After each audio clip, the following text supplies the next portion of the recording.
Okay, hi everybody.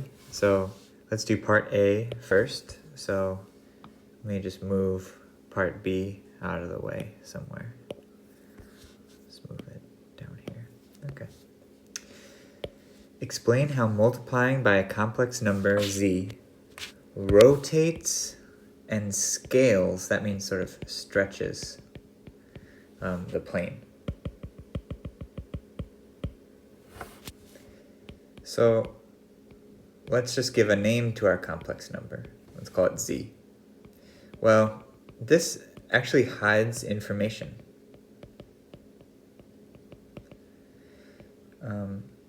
Because really, if z is a complex number, then we could sort of, in detail, remember that z has a real part and an imaginary part. It's a two-dimensional vector in the plane. Okay, or we could use a different notation and say z is some real number plus I times some other real number. And this we would say is sort of the more usual complex number notation. It'll help us remember how to multiply. Whereas this way we have to remember some rule, like AB times CD should be AD plus, minus, See, I can't remember it unless I think about this. I think it's AC minus BD, AD plus BC. So this is a hard rule to remember, but it's really useful when you're not multiplying them to think of them just as vectors. Okay. So what we're going to do here is multiply by this number. And we want to see what it does to the plane. So consider the map. Let's call it f. It takes a complex number as input and it gives a complex number output. So I'll name my input. If my input is w, then it goes z times w. It just multiplies by z. We could even say this is f sub z to remind us that the map f needs us to actually choose and fix some number z. Okay. And consider the map f, which multiplies by z. Okay. Now here's the key question. What happens to 1 and I? Well, okay, let's see what happens. If w is equal to 1, then 1 gets sent to z times 1. So it just gets sent to z. Now if w is equal to I, if I is our input, then this multiplies by z function sends it to zi. Okay? And actually, we're really going to just need these two, but just to show you what happens, like, let's see what it does to 1 plus I.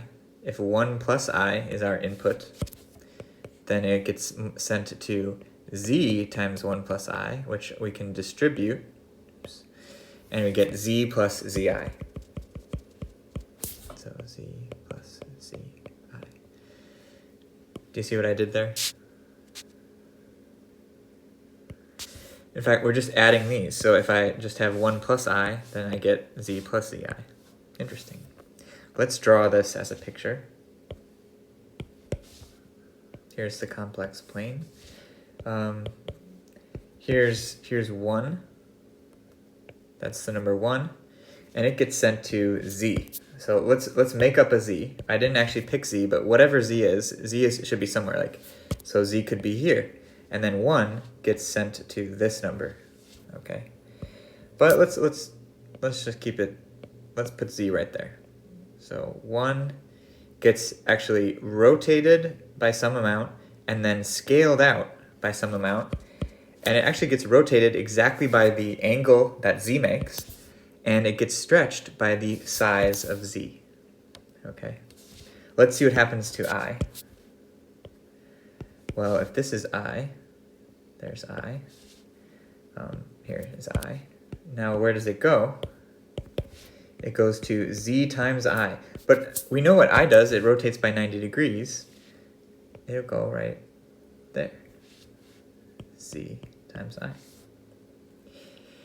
Notice this little unit square what'll happen to it is it goes to this bigger square that has been rotated and stretched.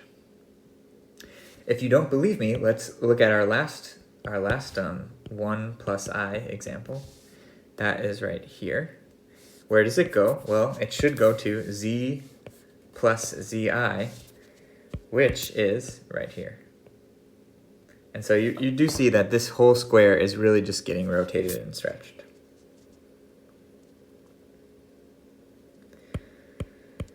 Okay, so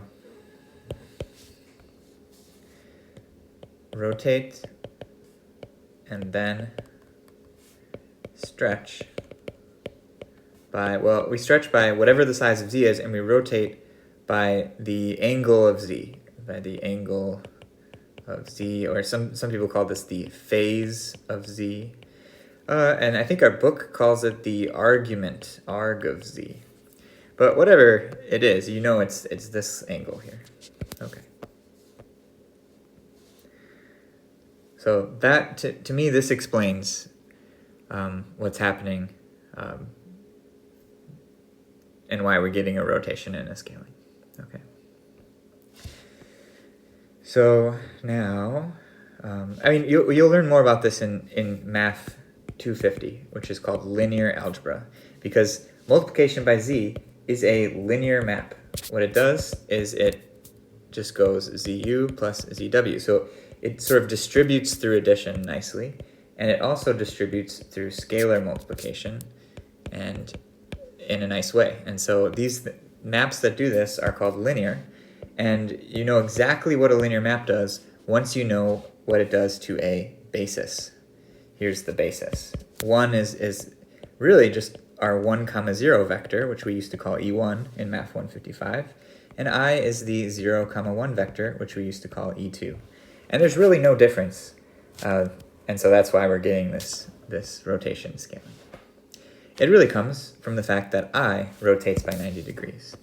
That we can see very simply if this is the point A, B, then rotating by 90 degrees should send it to, and you can just tell that this is A, this is B. Well, this is going to be minus B, and this is going to be A. And so what happens is AB gets sent to minus B, A. But if you look at A plus BI, and you multiply it by I, that's exactly what we're getting here. We get an I times A plus a BI squared, but that's minus B plus AI, which is just minus B, A, in other words, that point. So this shows that I rotates by 90 degrees. Just by definition of complex multiplication and the fact that I squared is minus 1 gives us this geometry. Okay. Part B. Okay, before I move away, you should try to understand this. Pause the video.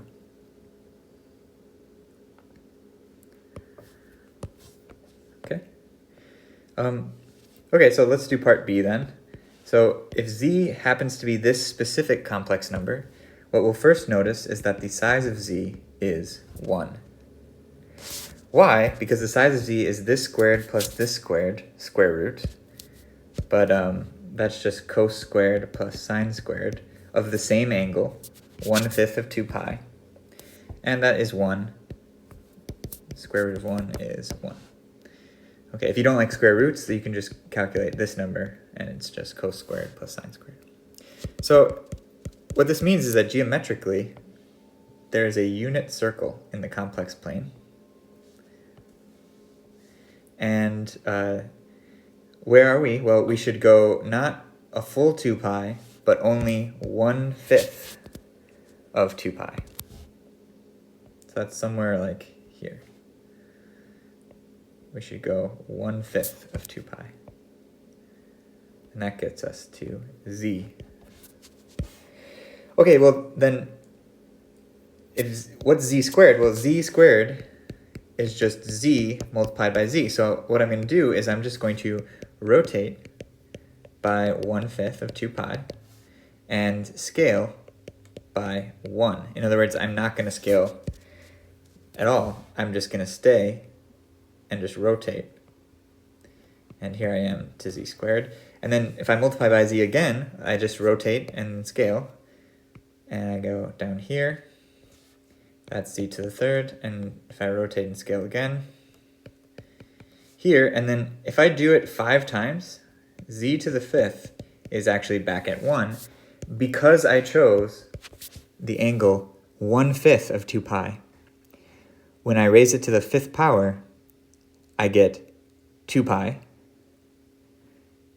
Or when I rotate by 1/5 of 2 pi 5 times, I get 2 pi. And that's why I'm going to get back to 1. So let's look at that. How do I see it? I mean, this is totally not obvious, but once we've proved that rotation is what they're doing, now we can actually derive trig identities. Because if I just kind of close my eyes and compute z squared, well, that is going to be this times itself.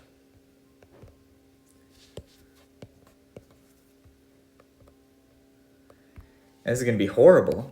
But what I know is that whatever I get at the end, it should be equal to this number, which clearly has the coordinate, 2/5. It's really 2/5 of 2 pi plus I sine of 2/5 of 2 pi. Just from the geometry of complex multiplication, I know that I just double the angle to get from z to z squared. And so I just multiply by 2. The 1/5 2 pi becomes a 2 times 1/5 2 pi. And so let's get a trig identity then. Let's just close our eyes and multiply. Cos times cos minus sine times sine. Cos times cos minus sine times sine is going to be the real part. And then what's the imaginary part? Sine times cos and cos times sine. So I get actually 2 of them, 2 cos sine. And all of this obviously is evaluated at this 1/5 2 pi angle. So in other words, by just comparing these two, it's not really an if and only if, I'll just compare the real parts, I get a trig formula, namely that the cosine of twice of some angle is equal to the cosine squared of that angle, the original angle, minus the sine squared of that original angle. And if I compare the imaginary parts,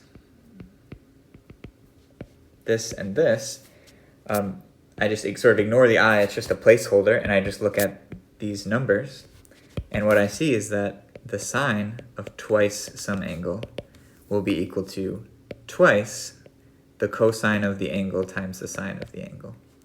And these are 2 trig identities that are not obvious, but just come to us for free from complex number multiplication. We could do the same thing and just multiply by this number again for z to the third, and we'd get cosine of, not 2, but 3 theta equals some crazy expression in terms of the cos of the original angle and the sine of the original angle. And we could look at the imaginary parts, and we get that sine of 3 theta is some crazy expression in terms of the original cos and sine. Okay.